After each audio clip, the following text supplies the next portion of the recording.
Welcome to Giants Nation player profiles and projections. And damn, it feels good to say that sentence. We're back, baby. Year 7 of player profiles, the first of the Giants Nation era. I'm Bobby Skinner here with my co-host Grump. We're brought to you by Body Armor, who's going to be bringing you all of training camp. And it always feels good. You know, this is the beginning of one episode every weekday for the next 6 weeks, leading you up into the season. Grump's going to be joining me for them.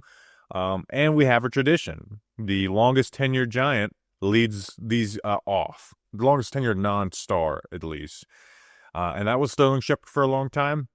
But the last 2 years is Darius Slayton. Grump, how are we doing? We usually, again, for player profiles, we get right into them, talk about the player, no fluff. But it is the first one. So I'm just like excited and buzzing to feeling to record. This means we're here at camp. I feel great. I mean, it happens so fast. You know, the draft is over, free agency is sort of happening, and then it's just kind of a lot of nothing, and it feels like football season is nowhere near anything. But this is training camp is right around the corner, and if training camp itself doesn't get you hyped, then daily episodes should get people hyped. I'm hyped. Yeah. So again, next 6 weeks you'll have an episode of Giants Nation every single weekday and a couple weekends. I'm going to put some bonus stuff out there live stream. So let's get into it. Darius Slayton is who we're going to kick it off with. 6'1", 198 pounds, 28 years old. Again, like I said, the longest tenured Giant with Dexter Lawrence. The only guys here from the 2019 and the 2019 NFL Draft. He's a senior member of this team. He's a senior member of the receiving corps heading into year 7. It is, kind of crazy. I think this is year 7 of Darius Slayton. And fresh off his third contract with the Giants after being the clear-cut best day 3 pick of Dave Gettleman's career. And if we're rolling off of, with Max with Joe Shane, I think he's been the best day 3 pick in, a long, long time for the New York Giants. But guess what? He didn't lead the team in receiving yards last year, right? He that was his thing. He led the Giants in receiving 4 out of 5 years. Only time in his career that hasn't happened outside of 1 year. Who led the team in receiving the year that he didn't lead them, Grump? Outside of last year? Yes. I mean? Golden Tate? I have no idea. Kenny Galladay, 2021. It really was KG. All right. Yeah. So people forget Galladay's 2021 wasn't as bad as it's remembered. So 2022, that went terrible. But Slayton got a 3-year, $36 million deal this offseason, which is more than fair. I thought he'd go somewhere else and get more money than that. But I will say, for it being year 7 of Darius Slayton on the Giants, I think this is the most clear his role has ever been. And it's only the second time where it is a clear role, right? Like 2019, he was a rookie 5th rounder, no expectations. Hell, he missed most of camp with an injury. 2020 was slated as the wide receiver 1. We kind of knew that he wasn't going to be an NFL wide receiver 1, but the Giants receiver 1 that year. And then they draft Tony and sign Galladay. They go Shep the year after that. 2022 takes a pay cut, almost doesn't make the team. 2023, brought back, but on a cheap deal, felt kind of mercenarious. They draft Jalen Hyatt, signed Darren Waller. And then last offseason, I mean, they were begging Hyatt to take his job and we're taking away, like he wasn't getting a lot of reps in training camp. But now he has a clear role. He is the wide receiver 2 next to Malik Neighbors. He's a 3-level player. He has his flaws. He has his strengths. But he's a net positive for the Giants when he's not in that wide receiver 1 role that he was pigeonholed into for most of his career. Yeah, I think that the telling thing here is that he earned himself a 3-year contract, a 2-year contract with a 3rd year out, after a year where he was not leading the team in receiving yards. I think he's finally proven his worth to this coaching staff and this front office beyond a shadow of a doubt that they have not been able to replace what he can do. Jalen Hyatt didn't do it. You already went through all the names, all the people that didn't usurp him. So, and I think it is more than fair. He signed through until he's 30 years old. And even that 3rd year out where it's like, it's pretty clear that they'd save a lot of money. He's not making like a crazy number where it's like definite that he's not going to be here in 2027. Yeah, and again, they can try and upgrade from Darius Slayton, which they've tried to do and haven't been able to do. Again, outside of Malik Neighbors, but that still keeps us as a starter. Like they can try and upgrade, and then if there's a clear upgrade there, then that year 3 out comes into play. If you're not able to do it, because I'm sure they'll try at that by that point, then it doesn't make as much sense. But last year wasn't like his best statistical season for him to get the biggest contract that he got. Like he had 39 catches, 573 yards, 2 touchdowns on a 54% catch rate. Those aren't great numbers for a wide receiver too. He was third on the team in receiving, but he was clearly behind Neighbors and Wandale in target share. Now, Neighbors very much deservedly so. Wandale had literally twice the targets of Darius Slayton, which I understand having more targets, but that much more did not make sense to me. But he only had 100 less yards, and up until the second to last game of the season, he had more yards than Wandale Robinson. He also had 200-yard games last year, while only having one in the previous 3 years. He led the wide receivers in yards per target. But here's the issue with last year, and if you're just looking at his stats and being like, why was last year the year that he got the deal and it felt like it was all over? Well, there was nobody that was harmed more by the release of Daniel Jones than Darius Slayton. Like, these splits are pretty crazy. Like, there's 9 games with Daniel Jones. He had 32 catches, 469 yards, a touchdown. It was like on par with his best season in the NFL. 64% catch rate, 14.6 yards per catch. And 7 games without Daniel Jones. 7 games. He had 7 catches, 104 yards, a touchdown, a 33% catch rate, and 15 yards per catch. Like, when we get to Tyrone Tracy in the next, player profile, we'll talk about his splits. But nobody suffered more than Daniel Jones being released than Darius Slayton. You had the offense become, force-feeding Malik Neighbors, which there was a lot of that before. But the quarterbacks were just quarterbacks who never got to their second reads. They had bad pre-snap reads, forced it to Malik Neighbors and Wandale Robinson.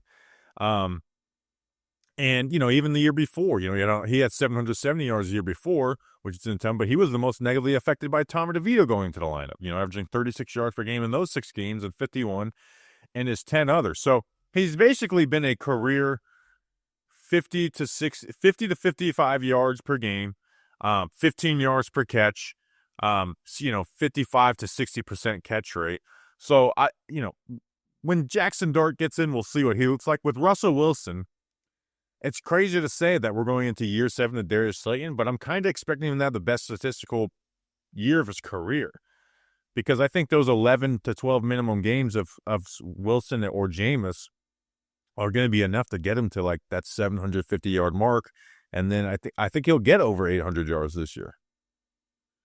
Yeah, I agree. I mean, it's not surprising to me that last year was a statistical bummer for Slayton, very much impacted by the quarterback play. And it's sort of the nature of how the Giants want to use him. He is versatile enough to play at all 3 levels, but it's pretty clear that where he's best is deep down the field. And I don't just mean go routes, I just mean deep down the field. And you have quarterbacks that are not getting to their second read, aren't surviving in the pocket, aren't really moving well in the pocket. It's pretty clear that, he was very much affected by that. And it's pretty clear, based on the contract, that the front office kind of agrees, and they know what he's capable of in the right situation. But that doesn't mean that Darius Slayton himself had a great year. I mean, what has been the number one bugaboo of Darius Slayton since he started here, and even going back to college, is the drops. And they weren't good last year either. I think they were either highest or second highest drops since 2022, with 7 drops at 15% rate. Bad. It's a problem, right? So like, this is his big flaw, and there's no other way to get a negative light with the fan base than drops. Like, if you think of what are the only years where people were really positive on Slayton, after his rookie year, and then after 2023, where he had outlier years with his hands. I remember last year's player profiles, like, listen, he was really good catching the ball, didn't have drops this year. I'm not trusting it. I think this is an outlier. We'll see if he really turned the corner with this. And then, like you said, last year had a terrible year. Like, he is an issue with the drops. Everyone knows I'm a Slayton fan. I've been a proponent for keeping Slayton around, but the drops are an issue. And it's ultimately, unless he becomes a big part of a winning team, when we think of Darius Slayton 10 years from now, that's what's going to come to their mind, is the drops, not being the best guy and a bad time for a New York Giants. They're going to remember the drops. And that's all on him, and that's his biggest issue consistently. And it's what we need for him, because again, I'm not going to say like, don't drop the ball, is this, and this is where he needs to be better. One, he's going to get more options down the field with Russell Wilson, right? We're going from essentially the most conservative quarterback in the NFL to one of the most consistently aggressive in Russell Wilson. So Russ is going to hit him in some stride passes down the field. Don't drop those. Please don't drop those. But where I want to see him maybe take another step forward is now that you're going to get more deep opportunities means that you're going to have those are tougher catches, right? Those are tougher catches than the balls that Daniel Jones was hitting you on in the short intermediate. While keeping those, make some of those tough catches down the field when the ball's not great, right? Like Locke couldn't connect him with that. And there was a couple times where Locke threw in the ball and they weren't good throws, but they, I would expect Malik Neighbors or whoever else to make those catches. I want to see him bring some of those down. It's not going to be amazing, but bring some of those down while continue to be the player that he is on the first and second level. Yeah, I mean, he's never really been super great at the contested catching, and obviously he's had a drop issue even when he's wide open. I don't know. Do you really think that there's going to be more contested catch opportunities for him, or do you think so I kind of look at Darius Slayton's context. He's going to get open and the ball's not going to be perfect is what I mean. Not like, okay, let's throw Kenny Golladay type throws for Darius Slayton. It's just more when you throw deep, the ball's you're not going to get perfect accuracy on deep passes all the time, but you're going to get some catchable passes. Yeah, I see what you mean.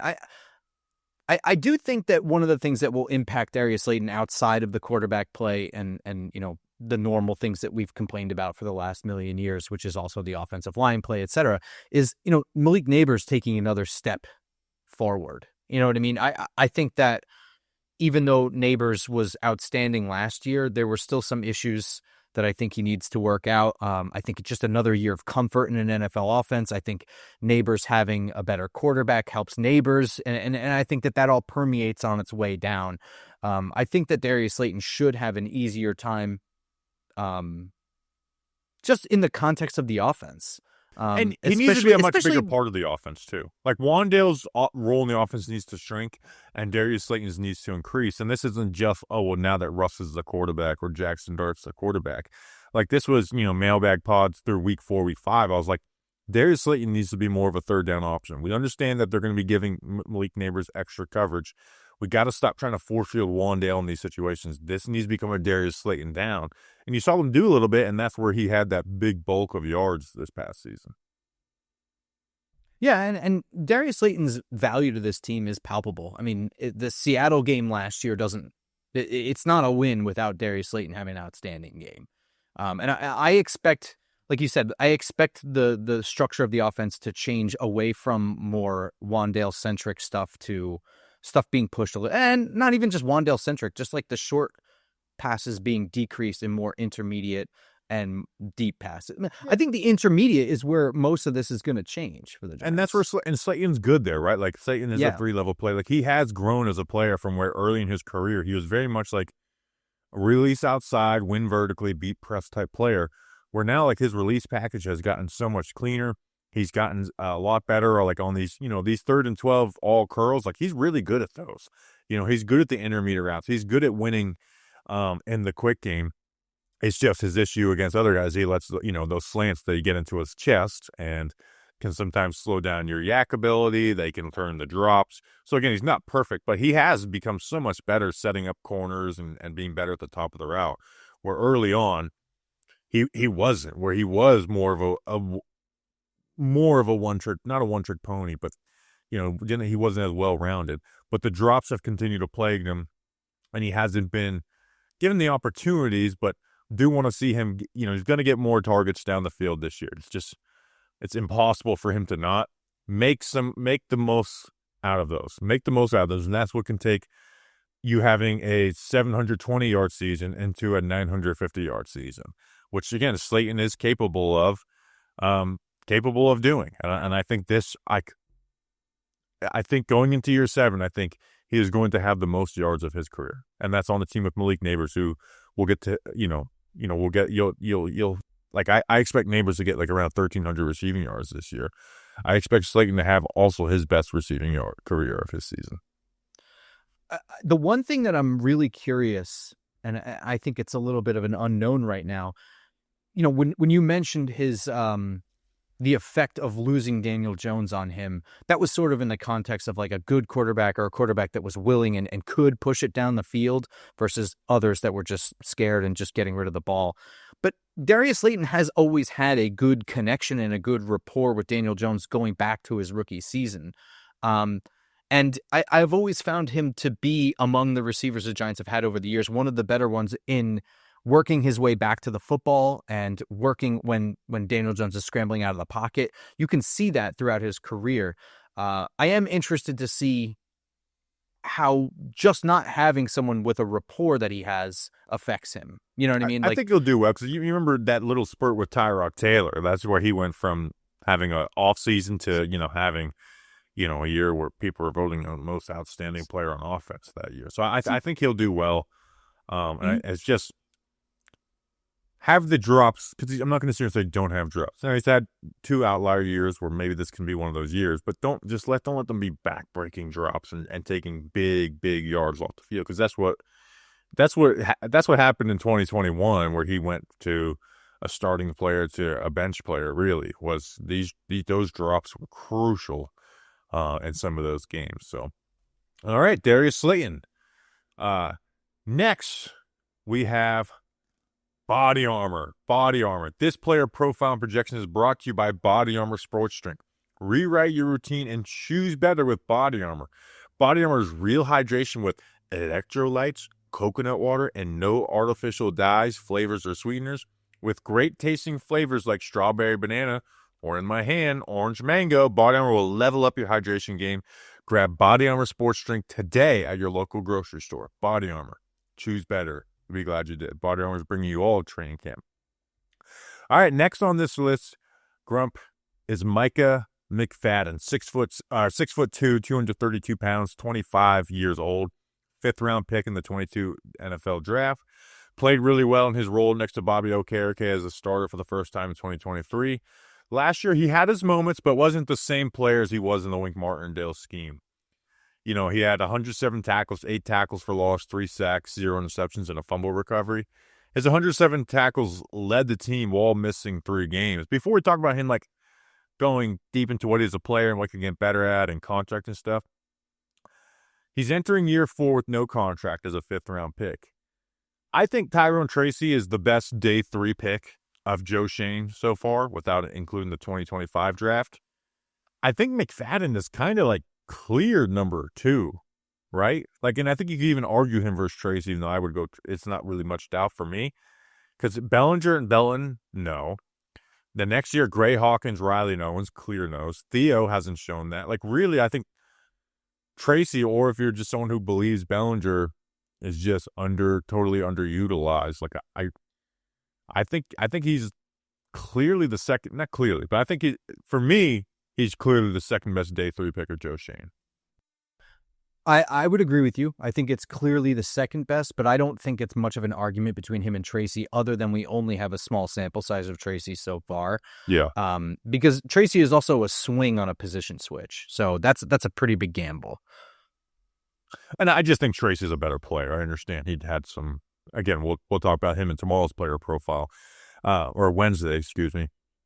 But I just think Tracy's a better player. But again, he's entering year 4 without a contract. And this is where with McFadden, again, his numbers didn't fall off dramatically. He went from 12 tackles he went from, 101 tackles to 100, and he missed 3 games too, to 107. So he actually increased in total tackles. He increased with 2 sacks. He only had 1 interception the year before. And then the thing that dropped was he went from 12 tackles for a loss to 8 tackles for a loss. But that's not terrible for a linebacker, especially a second linebacker. In fact, in 2023, his 12 tackles for loss was the most since Leonard Williams for the Giants in 2020. Brian Burns had 17 last year. It was the most for an inside linebacker on the Giants since Kiwanuka in 2011. But Kiwanuka played a third of his snaps on the edge that year. So he wasn't even a true inside linebacker. But I also think that 8 tackle for a loss number is deceiving, because he had 5 in the Saints game where the Giants defense got it all injured and Shane Bowen just totally sold out to stop the run of the game. And don't get me wrong, he balled out in that game. It wasn't just a fluke game, but It's just not reality. For 11 games, for 11 games of the year up to that point, he was someone who had 3 tackles for a loss and was having like average total tackle numbers and wasn't making the plays he was making a year before. Well, I mean, statistically, we talked about this quite a bit, is that Wink Martindale's system sort of allowed for some statistical anomalies, right? So, like, yes, you make the argument about edge rushers not really getting sacks. You could absolutely make an argument that the tackles for loss were inflated for the linebackers. It's just based on scheme. But now, of course, he has to execute within that scheme. And it fits to his skill set, too, right? Exactly, yes. Like, McFadden is someone who gets downhill with quickness.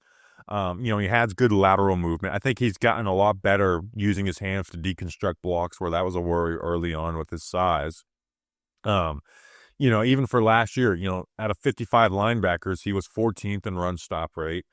I thought he played more instinctive now and less follow the leader like he did with Okereke. In fact, when Okereke got injured, it seemed like when he was leading the way, he was a little more free. And someone who played their ass off in every moment, no matter what the situation was with the Giants last year. Micah McFadden was that, but he's also not like this dominant run defender. And we'll talk about it in a minute. Like, he does have two major flaws, and one is limits him as a player, and the other one is something that has plagued him and missed tackles. Well, one of the things that I think that he really did well last year, where not really did well, but where he's improved in years past, I think he really relied on his quick twitch ability to kind of get around blockers or avoid blocks. And there were times where he was coming in mostly on blitzes, but he was always trying to get around blocks rather than just blowing them up and trying to make it, especially on running back blocks. Last year was the first time you really started to see him just run full head of steam into a running back. And you're not always going to disrupt or end a play that way. But at a certain point, if you're always just running around people, you're just running yourself out of the play. And it still happens with him. And it did happen last year. But there was that step forward for him for me. But when it came to in the box and against the run, I think he had the highest tackle total of his career, specifically against the run. At 75. Yeah. And again, like he is more of like a 2-down player for them. But yeah, like I think, even though again he didn't have the tackles, I do think he took a step up as just like playing linebacker, taking on blocks, like you said, within the box, and not just winning off of follow the leader with Okereke, and using that quickness as the second guy. And like you said, you saw him play his best ball when he was the number 1 linebacker with Okereke injured. But with McFadden, he is a flawed player. Missed tackles are still an issue for him, right? He had the 11th highest missed tackle rate for linebackers last year after being 4th highest in 2023. So some improvement.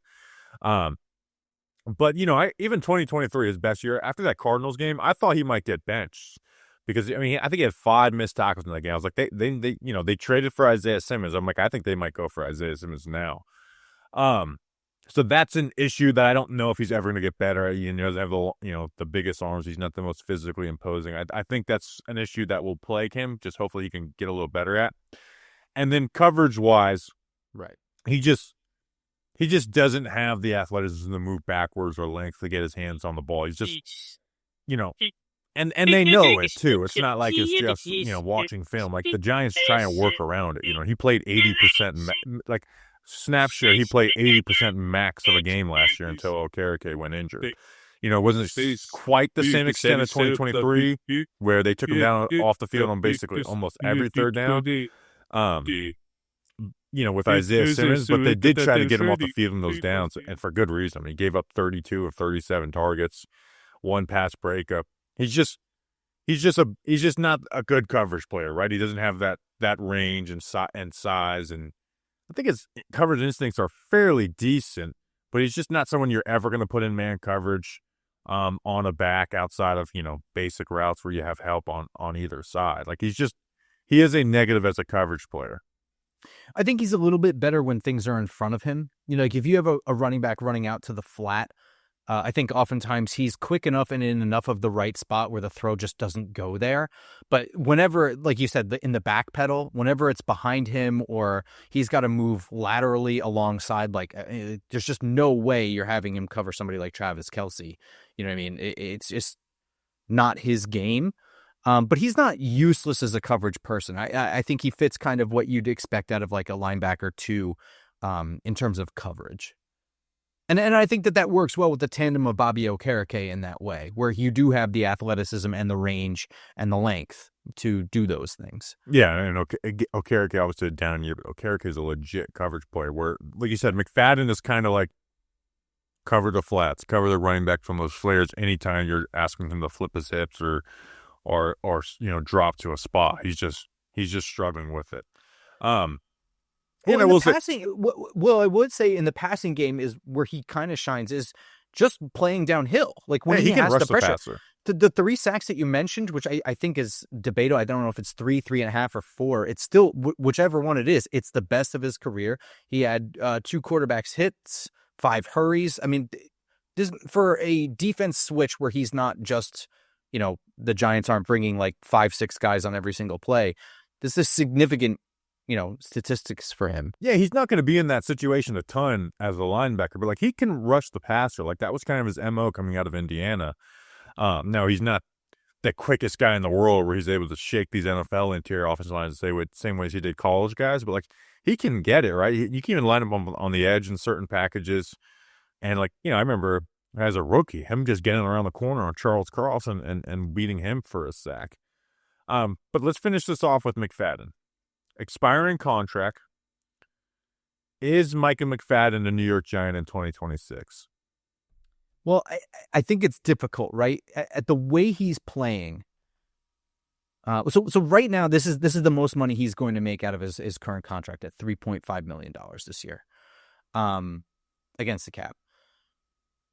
Where do you think that he lands as a player in terms of value? Because I think that with another year, if the defensive front can help against the run and really just improve the defense in general, it will allow him to be a little bit better and inflate his value.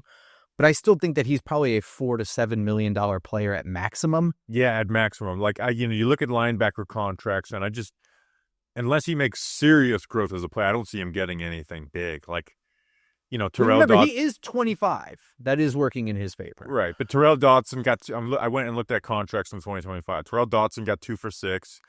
Divine Diablo got 2 for 14, which is a little rich. Cody Barton got 3 for 21, but Cody Barton is not everyone's favorite cup of tea. He has been a starting linebacker for, a good amount of teams or for a good while.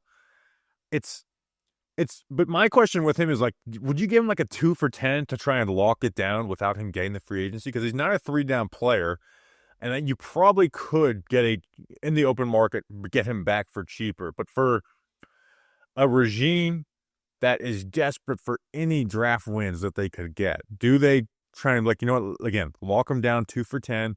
Maybe it's a little rich, but you just keep one of your homegrown players. Because otherwise, I don't know what the plan is at linebacker, right? Like if this regime got fired, I think McFadden is the exact type of regime where, the new regime comes in. It's like, that's not my guy. I'm not bringing him back. But for the others, like Okereke, depending on how he plays, could be gone. And then you're just would you completely start over at linebacker in 2026?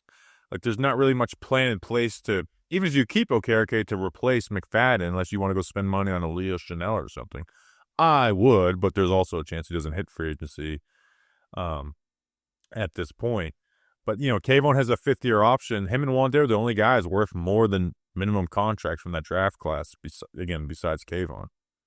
Yeah, I mean, I think that his current number at 3.5 this year is right on par with what I think he's earned thus far. Like, he could have been earning that every single year. So I think that right around 3.5 to 5 is really where he belongs. Now, I do anticipate that there's room for him to get good enough to get that bigger deal. Like I said, up to $7 million per year at maximum. I really do think that 2 for 10 is possible. And Yeah, possible. Especially when you consider Okereke. Is Okereke going to be playing up to a $14.5 million contract next year with a $5 million out? I seriously doubt it at this point. Yeah, so that's where it's like I would give a little more than I could maybe get in the open market and I think McFadden might take it too because McFadden's the type of player who could hit the open market and you're like, he got a 2-year $4 million offer or 1 Right. year, 2.5 or 1 year 3. Like, I think he could use a little bit of that security, too. So like I would try and get something done. I think that 2 for 10 might be the sweet spot where it makes sense for the Giants to pay a little more and McFadden to just get a deal done and just keep one of your homegrown players. And hey, it's not stopping you from upgrading the position. You can draft a linebacker in the top of the second round next year, and you have a $5 million backup for 2 years. Like I think there's a lot worse ways you could spend your money. Yeah, and it's not crazy money we're talking about either. So official prediction, is he a New York Giant in 2026? I say yes. Sorry. I'll give you a little bit of reason why I say yes, because I think that the Jackson Dart situation buys Joe Shane and Brian Dable another year, and because it's the same regime, and I think that he'll play similarly to last year with a better defensive front in front of him. That's why I think yes. I'm going to say no because I think he may be a guy who has 6 tackles. If he plays like last year's level, he might be with 6 tackles for loss, and it just seems like Shane doesn't bring back guys, like, for example, Jason Pinnock, the contract he got with the 49ers. I think the Giants would have been nice to bring him back on that as the third safety, but they didn't. It's like I could see Shane being like, you know what, I like Darius Moasau more than most people. We draft a linebacker in the 4th, 5th round, and we move on from McFadden. So I'm going to say no. And if there's a new regime, I definitely think he's gone because he's the exact player a new regime would move on from. Look at us, 32 minutes on the first player profile. These can get down to like 17, 18 minutes at times, but the first one always ends up a little long-winded. So, all right, that's the player profile. We'll be back tomorrow with the Camp Battles podcast. We'll see you then.